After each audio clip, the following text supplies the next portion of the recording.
Only man has the godlike power to make his surroundings change to fit him. Because his environment will change as he changes. A man's environment is a merciless mirror of him as a human being. And if he thinks his environment can stand a little improvement, all he has to do is improve, and his environment will improve to reflect the changing man. There's this mysterious subconscious mind of yours, and it runs below the awareness of your conscious awareness. So you're not usually even aware of what's going on in there, like what it believes or how it limits your life. The reason it is so powerful is because it stores all of your memories, all of your feelings and emotions, and most importantly, all the limiting beliefs you've acquired since you were born. You need to understand the subconscious mind of yours. Your subconscious mind rules your life. 96 to 97% of everything that you do is done as a result of your subconscious mind. And when your subconscious mind gets programmed, it goes ahead and responds to whatever it is your conscious mind has placed into it.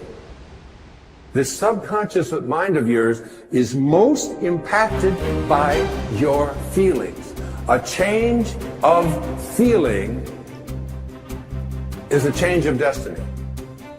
I think that we define reality with our senses, and I think that is one of the biggest illusions. So the fundamental question is, can you believe in a future that you can't see or experience with your senses yet, but you've thought about enough times in your mind that your brain has literally changed to look like the event has already occurred? Now, the latest research in plasticity says that's absolutely possible. And can you select a new possibility in the quantum field and begin to emotionally embrace that future every single day to such a degree that your body, as the unconscious mind, the objective mind, does not know the difference between the experience in your life that's creating the emotion and the emotion that you're fabricating by thought alone, to the degree that you begin to signal new genes and new ways to change your body to look like the experience has already happened. Begin to act as would the person you most want to become. Now that is, if you were already in possession of the goal you're shooting for, how would you conduct yourself in all of your affairs? Well, do it now, and tomorrow, and the next day. Begin now to act the part of the person you most want to become, and you'll end by becoming that person. Subtly, in little ways, in the way you dress, in the way you talk, in the unfailing courtesy you show to every person with whom you come in contact.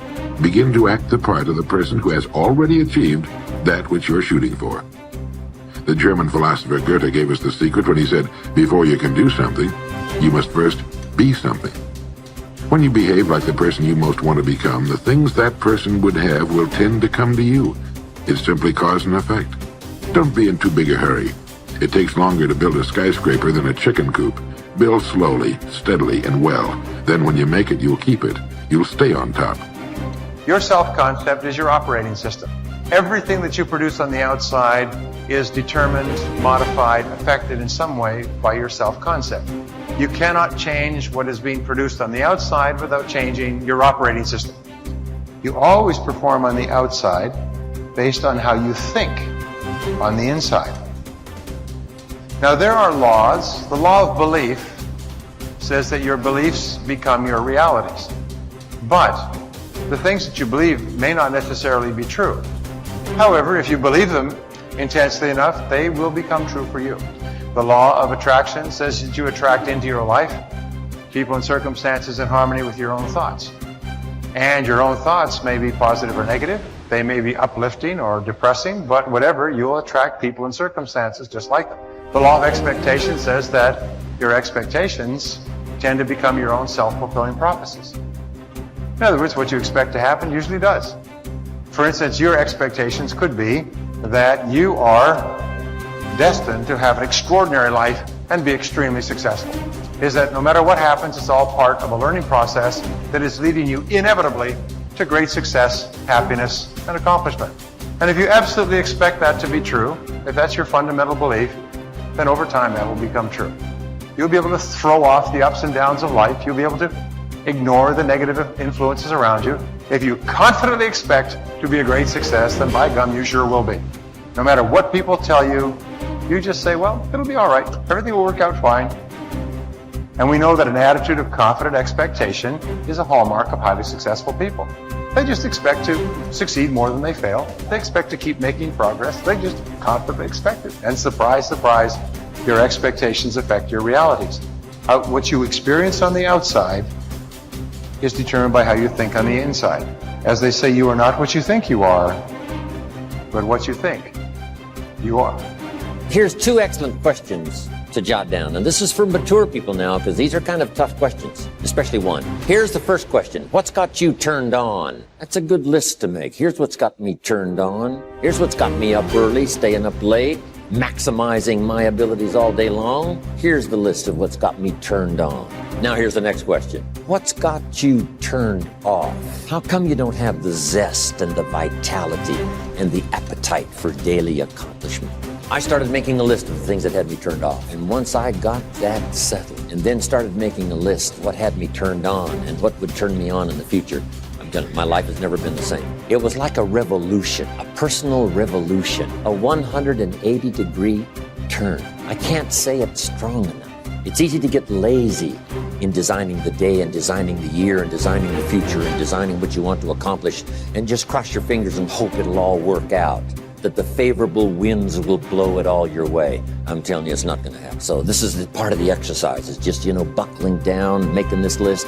And you got to continue this long after we've, turned out the lights and we've all gone home. Keep this up. And one of the best ways to keep it up, I've already covered yesterday, is what? Teach it. Key is to teach it. Jan was right. You don't need recognition. Just go give everybody you can think of that deserves it recognition. And your own self-satisfaction is a recognition. Now, if they never put a crown on your head, who cares? One of the great rules, by the way, one of the most important of all principles, is to challenge your self-limiting beliefs. You see, we are all plagued by self-limiting beliefs. Beliefs that we tell ourselves, things that we tell ourselves to hold ourselves back. We hold ourselves back with self-limiting beliefs. We tell ourselves that we're limited in some way, when in reality, not true at all. In fact, Ernest Holmes, the great metaphysician, once said that all negativity is rooted essentially in the frustration of potential. People feel that they're capable of doing vastly more. Nelson Mandela said, our great problem is not that we feel that we are powerless, but that deep down inside we feel that we are powerful beyond measure. Which brings us to all performance, all improvement in personal performance begins with an improvement in your self-concept, in your beliefs about yourself. Good thinkers always prime the pump of ideas. They always look for things to get the thinking process started, because what you put in always impacts what comes out. Read books, review trade magazines, listen to tapes, and spend time with good thinkers. And when something intrigues you, whether it's someone else's idea or the seed of an idea that you've come up with yourself, keep it in front of you. Put it in writing and keep it somewhere in your favorite thinking place to stimulate your thinking. Spend time with the right people. As I worked on this section and bounced my ideas off of some key people so that my thoughts would be stretched, I realized something about myself. All of the people in my life whom I consider to be close friends or colleagues are thinkers. Now, I love all people. I try to be kind to everyone I meet, and I desire to add value to as many people as I can through conferences, books, audio lessons, etc. But the people I seek out and choose to spend time with all challenge me with their thinking and their actions. They are constantly trying to grow and learn. Every one of them is a good thinker. The writer of Proverbs observed that sharp people sharpen one another, just as iron sharpens iron. If you want to be a sharp thinker, be around sharp people. To become a good thinker, you must become intentional about the thinking process. Regularly put yourself in the right place to think, shape, stretch, and land your thoughts. Make it a priority. Remember, thinking is a discipline. No matter what you choose to do, go to your thinking place, take paper and pen, and make sure you capture your ideas in writing. Ideas have a short shelf life. You must act on them before the expiration date. World Walleye flying ace Eddie Rickenbacker said it all when he remarked, I can give you a 6-word formula for success. Think things through. The follow through. To start the thinking process, you cannot rely on your feelings. In Failing Forward, I wrote that you can act your way into feeling long before you can feel your way into action. If you wait until you feel like doing something, you will likely never accomplish it. The same is true for thinking. You cannot wait until you feel like thinking to do it. However, I've found that once you engage in the process of good thinking, you can use your emotions to feed the process and create mental momentum. Try it for yourself. After you go through the disciplined process of thinking and enjoy some success, allow yourself to savor the moment and try riding the mental energy of that success. If you're like me, it's likely to spur additional thoughts and productive ideas. One good thought does not make a good life.